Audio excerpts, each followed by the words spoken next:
Last ടെസ്റ്റിന് എനിക്ക് ക്യാൻസറാന്നറിഞ്ഞ്. പക്ഷെ ഞാനങ്ങനെ ഇരുന്നോട്ട് എൻ്റെ കാര്യം ഇതുവരെ ഞാൻ മരുന്നിനൊന്നും പോയിട്ടില്ല, ഒന്നും ചെയ്തിട്ടില്ല.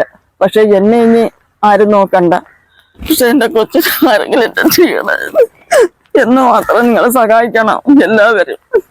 നിങ്ങൾക്ക് മനസ്സുണ്ടെങ്കിൽ എല്ലാവരും സഹായിച്ചവനെ രക്ഷിക്കണം. എനിക്ക് എന്നെ നോക്കണ്ട. പ്രിയപ്പെട്ട പ്രേക്ഷകരെ, ഒരു ഉപേക്ഷയും വിചാരിക്കാതെ നിങ്ങൾ ഈ വീഡിയോ പരമാവധി ഷെയർ ചെയ്യണം. പലതുള്ളി പെരുവെള്ളം എന്ന പോലെ നമുക്കെല്ലാവർക്കും ഒന്നിച്ച് ഒരു കുടുംബത്തിൻ്റെ കണ്ണീരൊപ്പാം. കൊല്ലം ജില്ലയിലെ വടക്കേവിള കൂനമ്പായിക്കുളത്ത് വാടകയ്ക്ക് താമസിക്കുന്ന രഞ്ജിത്ത് എന്ന 33 വയസ്സുകാരനായ യുവാവ് തൻ്റെ 2 വൃക്കകളും തകരാറിലായി ആഴ്ചയിൽ 3 ഡയാലിസിസ് നടത്തി വരികയാണ്. വൃക്ക പകുത്തു നൽകാൻ അമ്മ തയ്യാറായി വന്നപ്പോൾ വിദഗ്ധ പരിശോധനയിൽ അമ്മയ്ക്ക് ശ്വാസകോശത്തിൽ അർബുദവും സ്ഥിരീകരിച്ചു. അച്ഛൻ്റെ മരണശേഷം കുടുംബത്തിൻ്റെ ഏക അത്താണിയായിരുന്നു രഞ്ജിത്ത്. അസുഖം വന്നതോടുകൂടി ജോലിക്ക് പോകാൻ പറ്റാതെയായി. ഇപ്പോൾ ഡയാലിസ് അടക്കം ചെയ്യണമെങ്കിൽ നാട്ടുകാരുടെ സഹായം കൂടിയേ തീരൂ. പ്രായമായ അമ്മയാകട്ടെ ഇതുവരെയും ചികിത്സയ്ക്ക് പോയിട്ടില്ല. തൻ്റെ ജീവൻ പോയാലും കുഴപ്പമില്ല, എൻ്റെ മകനെ ഒന്ന് രക്ഷപ്പെടുത്തി നൽകണേ എന്നാണ് ഈ അമ്മ കണ്ണീരോടെ പറയുന്നത്. ഒരു വീട്ടിൽ വൃക്കരോഗിയായ മകനും അർബുദരോഗിയായ അമ്മയും വേദനയുടെ നടുവിൽ കഴിയുമ്പോൾ ഇതൊന്നും അറിയാതെ ഒരു ബാല്യം രഞ്ജിത്തിൻ്റെ ഭാര്യയുടെ ചുമലിൽ കിടക്കുകയാണ് 1.5 വയസ്സുകാരിയായ അമയ.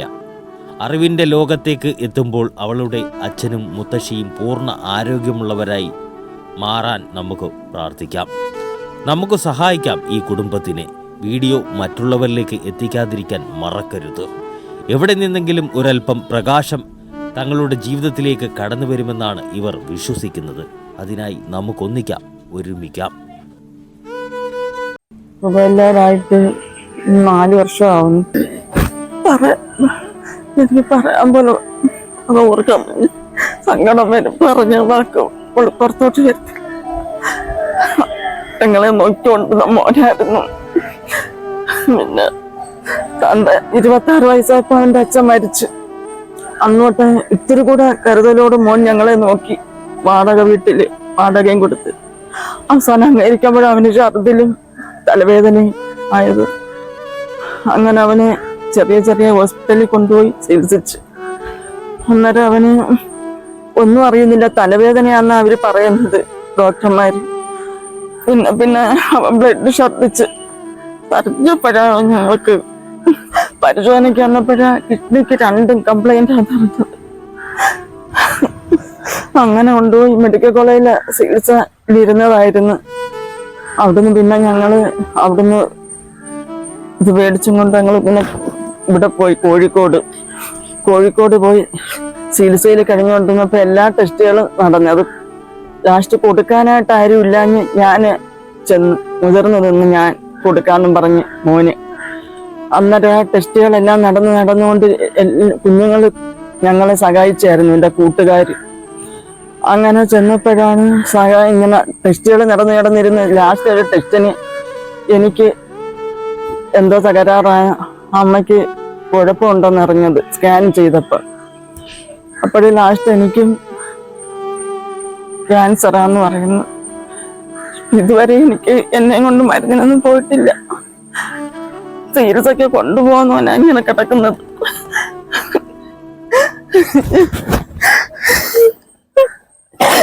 ഒന്നര വയസ്സുള്ള ഒരു കൊച്ചു കൊണ്ടവന്. പിന്നെ ഞങ്ങൾ അറിഞ്ഞല്ലേ കല്യാണമൊന്നും വേണ്ടാന്നും പറഞ്ഞ് കഴിക്കത്തില്ലായിരുന്നു. യൂണിവേഴ്സിറ്റി രോഗമാണെന്ന് അറിഞ്ഞായിരുന്നു. പക്ഷെ 6 മാസമായപ്പോഴ കല്യാണം കഴിഞ്ഞ് 6 മാസമായപ്പോഴേ അവന് അസുഖമായിട്ട് തോന്നി. ഇപ്പൊ 1.5 വയസ്സുള്ള ഒരു കുഞ്ഞുമുണ്ട്. ഇപ്പൊ ജോലിക്ക് പോകാനൊന്നും അവനൊക്കത്തില്ല. 3 ആഴ്ച 3 ഡയാലിസിസ് ഉണ്ട്. ഓപ്പറേഷൻ നടന്നില്ല. എനിക്ക് ചികിത്സ ചെയ്യാനും ഒന്നും ആരുമില്ല, അവന് ചികിത്സ ചെയ്യാനും ആരുമില്ല. ഓപ്പറേഷൻ ഉടനെ നടത്തണമെന്നും ഡോക്ടർ പറഞ്ഞായിരുന്നു. അവന് 32 വയസ്സുള്ളതിനെ കൊണ്ട് തീർത്തും പെട്ടെന്ന് ഇത് ചെയ്യണമെന്ന് പറഞ്ഞായിരുന്നു. ചെയ്തിട്ട് ഡയാലിസിസ് കഴിഞ്ഞ് വരുമ്പോൾ ഛർദിലും തളർച്ചയൊക്കെ ഉണ്ട്.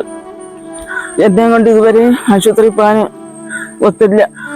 പൈസ ഇല്ലാത്തതിനോണ്ട് എന്നെയും കൂടെ നോക്കിക്കൊണ്ട് എനിക്ക് മോനെ ഉള്ളായിരുന്നു ജോലി ചെയ്തോണ്ട് തരുന്നത്. നോക്കാനായിട്ട് ഇരുന്നവരെ അസുഖം വന്നത്. ടെസ്റ്റ് കഴിഞ്ഞ് ഇത്രയും നാളായിട്ട് അമ്മ ഇതുവരെ ആശുപത്രിയിൽ പോയിട്ടില്ല. ഇല്ല, പോയിട്ടില്ല. കൊണ്ടുപോകാനുള്ളവനായിരുന്നു ഈ കിടക്കുന്നത്. ഞങ്ങളെ വേറെ പൈസയൊന്നും ആയിട്ടില്ല ഇതുവരെ. നിങ്ങൾ താമസിക്കുന്ന വീടാരുടെയാ? ഇതെന്റെ മരുമോള് അച്ഛനും അവരെ കൂട്ടർ, ഭാര്യയുടെ അവർക്കുള്ള ആൾക്കാരേതായ ഒരു കുടുംബക്കാരെയാ അവരത്. അവര് ഒരു പാവത്തുങ്ങളാ. അവരെ കൊണ്ട് ഞങ്ങളെ ചികിത്സിക്കാനും ഒക്കത്തില്ല. പിന്നെ ആഹാരം തരാൻ അവരെ അച്ഛൻ പോയി പിന്നെ കൂലിപ്പണി ചെയ്യുന്നു. എൻ്റെ പേര് രഞ്ജിത്ത് എന്നാണ്. ഞാൻ കൊല്ലത്ത് ഒരു DTP സെന്റർ വർക്ക് ചെയ്തുകൊണ്ടിരുന്നതായിരുന്നു. അങ്ങനെ ഇരിക്കുകയാണ് എനിക്ക് കണ്ടിന്യൂസ് ആയിട്ട് ഇങ്ങനെ തലവേദന വന്നുകൊണ്ടിരിക്കുകയായിരുന്നു. അപ്പോൾ തലവേദന വരും, ഞാൻ ഹോസ്പിറ്റലിൽ പോകും, മരുന്ന് മേടിക്കും, ഒരു ദിവസം അഡ്മിറ്റ് ആവും, വീണ്ടും വരും, പിന്നെ ഒരാഴ്ച കഴിയുമ്പോൾ വീണ്ടും തലവേദന ഛർദിലാവും, വീണ്ടും പോകും. അങ്ങനെ ഹോസ്പിറ്റലൊക്കെ ആയിട്ട് ഇങ്ങനെ പോയിക്കൊണ്ടിരുന്നതാണ്. അങ്ങനെ ഇരിക്കുകയാണ് ഞാൻ ബ്ലഡ് വൊമിറ്റ് ചെയ്ത് ഞങ്ങൾ ഹോസ്പിറ്റലിൽ പോയി. അവിടുന്ന് നമ്മൾ കുറേ ടെസ്റ്റുകളൊക്കെ നടത്തി ഇപ്പോഴാണ് ഞങ്ങൾക്ക് കിഡ്നി പ്രോബ്ലം ആണെന്ന് മനസ്സിലായത്. അപ്പോൾ 2 കിഡ്നിയും കംപ്ലൈൻ്റ് ആണ്. അങ്ങനെ ഞങ്ങൾ കോഴിക്കോടുള്ള ഇക്ര ഹോസ്പിറ്റലിലാണ് പോകുന്നത്. അവിടെ ചെന്ന് ടെസ്റ്റുകളൊക്കെ നടത്തിക്കൊണ്ടിരിക്കുകയായിരുന്നു. ഒരുവിധമുള്ള ടെസ്റ്റുകളൊക്കെ വന്നുകൊണ്ടിരിക്കുകയായിരുന്നു. അമ്മയായിരുന്നു ഡോണർ. അപ്പോൾ അമ്മയുടെ ലാസ്റ്റ് ടെസ്റ്റ് നടന്നുകൊണ്ടിരിക്കുമ്പോഴാണ് അമ്മയ്ക്ക് ഒരു അസുഖം ഉണ്ടെന്ന് അവർ പറയും. അമ്മയ്ക്ക് ലെൻസിൽ ചെറിയൊരു ട്യൂമർ ആണെന്നാണ് പറഞ്ഞത്. അത് കാരണം അമ്മയ്ക്ക് ഇനിയിപ്പം ഡോണറായിട്ട് നിൽക്കാൻ പറ്റില്ലെന്ന് ഹോസ്പിറ്റലുകാർ പറഞ്ഞു. ഞങ്ങളിപ്പം ഈ മാസം ടെസ്റ്റിന് പോകേണ്ടതായിരുന്നു. അപ്പം അതിനും പോകാൻ പറ്റിയില്ല.